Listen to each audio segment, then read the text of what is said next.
स्वागत है दोस्तों आप सभी का फिर से एक बार आपके YouTube चैनल ग्लोब आउटलाइन में। मैं तन्मय आपके साथ फिर से एक बार। तो देखिए आज की जो न्यूज़ है ना वो रशिया से रिलेटेड है। जी हाँ बिल्कुल, रशिया ने ऐसे कुछ यहाँ पर स्टेटमेंट दिए जो इंडिया के लिए काफी सुखदाई मालूम पड़ रहे हैं। जी हाँ बिल्कुल। तो क्या थे ये वर्ड्स, क्यों यहाँ पर पूरी ग्लोबल वर्ल्ड में इसकी चर्चा हो रही है और इंडिया में इसका क्या फायदा होगा। जी हाँ बिल्कुल, पूरा जानेंगे तो बनिए रहे वीडियो के एंड तक। लेकिन उसके पहले मैं आपको बता दूं कि अभी तक क्या आपने चैनल को सब्सक्राइब नहीं किया है तो डू सब्सक्राइब द चैनल, क्योंकि आने वाले समय में आप जियो पॉलिटिक्स से रिलेटेड वीडियो मिलती रहेंगी। तो जी हाँ बिल्कुल, चलिए शुरू करते हैं। तो जैसे कि आप ये न्यूज आर्टिकल देख सकते हैं कि India China ahead of US European Union member in many aspects. जी हाँ बिल्कुल, उसी के साथ साथ यहाँ पे दूसरा भी आर्टिकल आप देख ही सकते हैं कि जो है हिंदुस्तान टाइम्स का, India already ahead of United State and European member says Lavrov. तो देखिए ये जो लैरवो है ना, ये फॉरेन मिनिस्टर है रशिया के। जी हाँ बिल्कुल, उन्होंने ये स्टेटमेंट दिया है कि इंडिया जो है यहाँ पर मेजर लीडर है अभी फिलहाल के लिए, सरपास करके यूएस को या फिर किसी भी अन्य यूरोपियन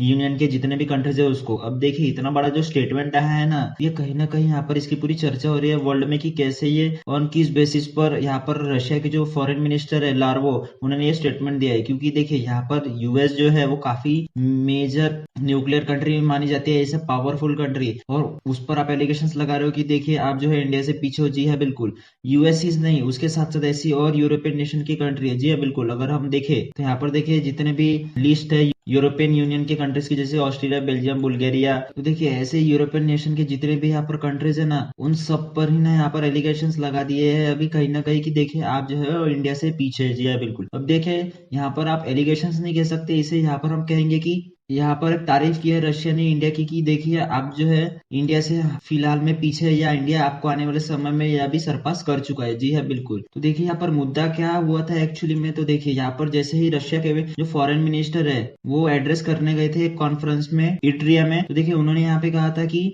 जो इंडिया और चाइना है ना वो एक ग्लोबल पावर निकल के आ रहे हैं। जी हाँ बिल्कुल, उन्होंने ये भी कहा कि ये जरूरी नहीं है कि यूएसए या फिर यूके या फिर जितने भी नाटो नेशंस है या जितने भी यूरोपियन नेशंस है वो ही यहाँ पर डोमिनेट करेंगे पूरे वर्ल्ड को। फिलहाल चाइना और इंडिया जो है ये यहाँ पर डोमिनेट कर रहे हैं पूरे रीजन को। जी हाँ बिल्कुल, ये ऐसे साफ साफ शब्दों में उन्होंने बता दिया है। और यहाँ पर उन लोगों ने यूएस पे ये एलिगेशंस लगाते हुए कहा है कि देखिए आने वाले समय में कोई नहीं रख सकता कि यहाँ पर एक ही पावर ना हो पूरे वर्ल्ड में, यहाँ पर मल्टी पावर का भी राज चल सकता है। जी हाँ बिल्कुल, और देखिए उन्होंने ये साफ साफ कह दिया कि चाहे कोई भी हो, चाहे इकोनॉमिक पावर हो, फाइनेंशियल हो, पॉलिटिकल हो, ये जो इंडिया और चाइना है ना, ये कहीं ना कहीं इन सब चीजों में ना यूएस से काफी ज्यादा आगे है। जी हाँ बिल्कुल, यही यहाँ पर स्टेटमेंट दिया है लेवरो ने। उसी के साथ साथ यहाँ पर इन्होंने ये भी कहा है कि यूएस को कि देखिए ऐसी किसी भी जो मेंटर है या फिर किसी की भी एडवाइस की गरज नहीं है कि आपको क्या करना चाहिए आने वाले समय में। क्योंकि देखिए यहाँ पर रशिया को भी पता है कि कैसे यहाँ पर 2019 में इंडिया जो है वो यूएस के पास चला गया था, क्योंकि यहाँ पर पाकिस्तान उस पर अटैक करने वाला था।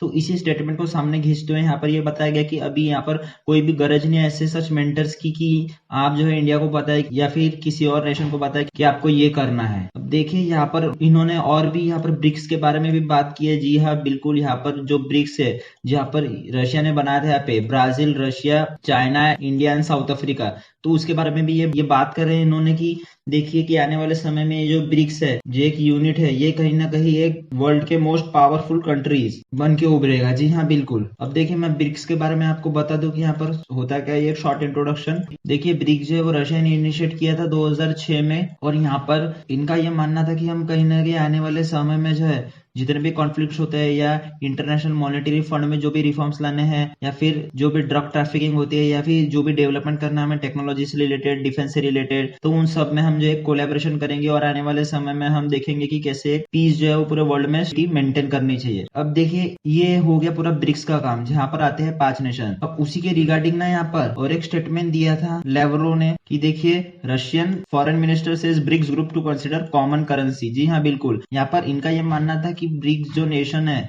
वो आने वाले समय में यहाँ पर कॉमन करेंसी का इस्तेमाल करेंगे। जी हाँ बिल्कुल, अब कॉमन करेंसी यानी क्या होता है, तो देखिए common currency in the sense जितने भी इंपोर्ट एक्सपोर्ट होते हैं ना किसी दो देशों के बीच में, तो वो यहाँ पर यूएस डॉलर में ना होते हुए किसी कॉमन करेंसी से की जाएगी। जैसे हाल ही में हमने देखा था कि कैसे यहाँ पर रशिया ने जो है वो पाकिस्तान को ऑयल बेचा था। जी हाँ बिल्कुल, सिर्फ युआन में, ठीक है, जो कि चाइनीज करेंसी है। लेकिन उसी प्रकार से यहाँ पर ये कहना चाहते हैं कि हम जो है यूएस डॉलर से अभी फिलहाल में बिल्कुल एक्सचेंज नहीं करेंगे, हम जो है कॉमन करेंसी बनाएंगे, चाहे वो इंडियन रुपीज हो या फिर चाइनीज युआन हो या फिर रशिया की करेंसी हो। तो देखिए ऐसे सच स्टेटमेंट आए थे यहाँ पर ब्रिक्स से, जो कि देखिए यूएस को ना सीधे सीधे यहाँ पर आड़े हाथ ले रहा है। जी हाँ बिल्कुल। उसी के साथ साथ यहाँ पर अब इंडिया का क्या पर्सपेक्टिव है, क्योंकि देखिए यहाँ पर इंडिया का जो है वो रोल काफी इंपॉर्टेंट है। जी हाँ बिल्कुल, क्योंकि यहाँ पर जो बाइडन है ना, उन्होंने साफ साफ कहा था कि यूएस कॉल्स इंडिया अलाय इन नेशनल सिक्योरिटी स्ट्रेटेजी। अब देखिए यहाँ पर यूएस ने जो है वो इंडिया को एक अलाय के रूप में कॉल किया था। जी हाँ बिल्कुल, अलाय के रूप में यहाँ पर इन्होंने पहचान दिलाई थी इंडिया को। क्यों? क्योंकि देखिए ये जो अलाय है ना, ये फॉरेन टर्म है। जी हाँ बिल्कुल। अब देखिए अलाय का मीनिंग क्या होता है कि ये होता है बिल्कुल कट्टर फ्रेंडशिप। जी हाँ बिल्कुल, अगर एक फ्रेंड ने अगर दूसरे फ्रेंड पर हमला भी कर दिया ना, तो यहाँ पर दूसरा फ्रेंड उसको बचाने के लिए जरूर से जाएगा। जी हाँ बिल्कुल। तो इसी के लिए यहाँ पर यूएस ने जो है यहाँ पर इंडिया को अलाई का दर्जा दिया था। लेकिन देखिए इंडिया जो है इसको बिल्कुल नहीं मानता, क्योंकि इंडिया कहता है कि हम जो है वो पार्टनर का शब्द का इस्तेमाल करते हैं। जी हाँ बिल्कुल, हमारे जो देश में अलाई जैसा वर्ड बिल्कुल नहीं है। जी हाँ बिल्कुल, ऐसा यहाँ पर इंडिया कहता है। अब उसी के साथ साथ देखिए ये यहाँ पर यूएस ने कहा था, लेकिन यूएस ने ये भी कहा था कि इंडिया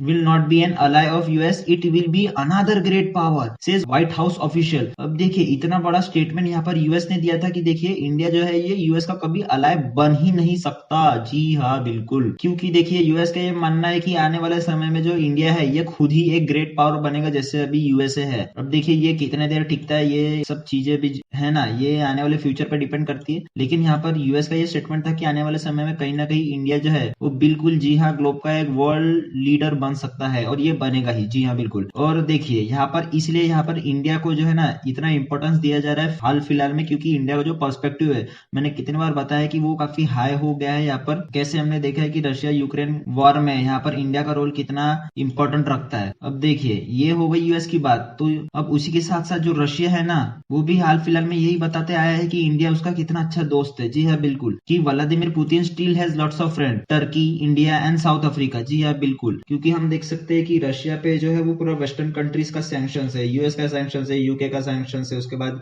जर्मनी में काफी इसमें सैंक्शन लगाया। जी हाँ बिल्कुल। तो रशिया के पास ना इतना कुछ ऐसा सपोर्ट के लिए बचन है, तो वो देखेगा तुर्की, जितने भी इस्लामिक नेशंस है, इंडिया, चाइना को देखेगा और साउथ अफ्रीका जैसे नेशंस को देखेगा, ताकि वो सपोर्ट में आए या उनके साथ ये कोलैबोरेशन करके अपनी जो इकोनॉमी है वो कुछ तो भी स्टेबल कर ले। क्योंकि हमने देखा है कि कैसे यहाँ पर प्राइस कैप पे बैन लगने के बाद भी इंडिया ने जो है यहाँ पर रशिया से भारी मात्रा में ऑयल खरीदा था। जी हाँ बिल्कुल, ऑयल हो गया या फिर गैस हो गया, ये आज भी जो है इंडिया रशिया से खरीद रहा है, और ये ह्यूज एक्सपोर्टर है रशिया का, कि वो इंडिया को ऑयल बेचता है। और हमने देखा है कि कैसे यहाँ पर रशिया और इंडिया है ये कभी अलग हो ही नहीं सकते। जी हाँ बिल्कुल, इसके ऊपर काफी सुंदर आर्टिकल भी पब्लिश हुआ था कि why India Russia ties can not be broken. जी हाँ बिल्कुल, यहाँ पर बताया गया था कि कैसे इंडिया और रशिया के जो रिलेशन है वो कैसे डिप्लोमेटिक तरीके से आगे बढ़ रहे हैं। जी हाँ बिल्कुल, कहीं ना कहीं जब से इंडिया इंडिपेंडेंट हुआ है, उसी के साथ साथ इंडिया ने जो है वो सभी जगह रशिया को सपोर्ट ही दिया है, और आने वाले समय में भी देता ही रहेगा। क्योंकि हमने देखा है कि इंडिया जो है वो रशिया यूक्रेन वार में हमेशा न्यूट्रल रहा है। जी हाँ बिल्कुल, उसने किसी का भी साथ नहीं दिया है, चाहे वो रशिया रहे या यूक्रेन रहे। अभी हाल ही में इंडिया जो है वो G20 मीटिंग होस्ट करेगा, तो उसमें देखना होता है कि इंडिया किसका पक्ष लेता है, क्या रशिया का पक्ष लेता है या यूक्रेन का पक्ष लेता है, क्या इन दोनों के बीच में इंडिया सुलह करा सकता है क्या नहीं। अब देखिए एक तरफ यूएस है, जहां पर यूएस जो है वो इंडिया को अलाय मानता है, दूसरी तरफ यहाँ पर रशिया है कि रशिया जो है वो इंडिया को एक बड़ा बेस्ट फ्रेंडशिप के रूप में देखता है। तो आने वाले समय में इंडिया के ऊपर काफी ज्यादा प्रेशर है कि कैसे वो इन दोनों की जो सिचुएशन है ना वो हैंडल करता है। क्या वो रशिया से कंटिन्यूअसली अपने जो रिलेशन है वो इम्प्रूव करने में लगा रहता है, या फिर वो यूएस के साथ मिलकर कहीं ना कहीं जो भी रिलेशन खराब हुए थे बीबीसी डॉक्यूमेंट्री को लेकर या जो भी चर्चा हो रही थी उस पर कुछ निगोशिएट करने को तैयार रहता है। तो देखिए इंडिया जो है ना वो कहीं ना कहीं यहाँ पर जरूर विचार करेगा इन दोनों के बीच में कि उन्हें करना क्या है। तो दोस्तों अगर इस पे काफी सारे अपडेट आती ही रहेगी तो इस पे भी मैं एक जल्दी वीडियो बनाता ही रहूंगा। लेकिन आज के लिए इतना ही।